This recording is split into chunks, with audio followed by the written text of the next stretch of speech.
продолжаем путешествовать по Удмуртии. На этот раз мы переместились в Кизнерский район. Отправной точкой экспедиции стал дом-музей имени Владимира Короленко в Уж-Мултан.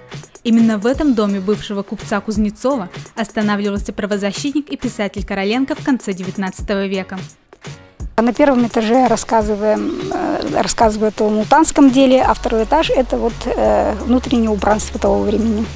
Вторым объектом путешествия стали пандерские кедры.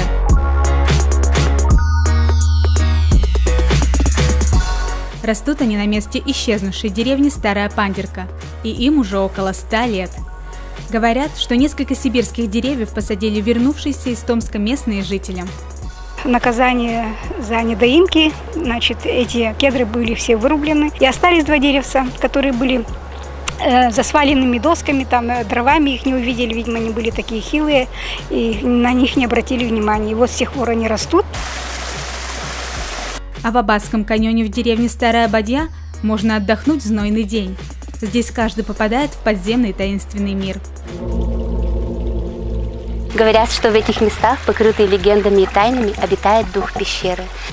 Также здесь можно загадать желание, прикоснувшись к каменной стене.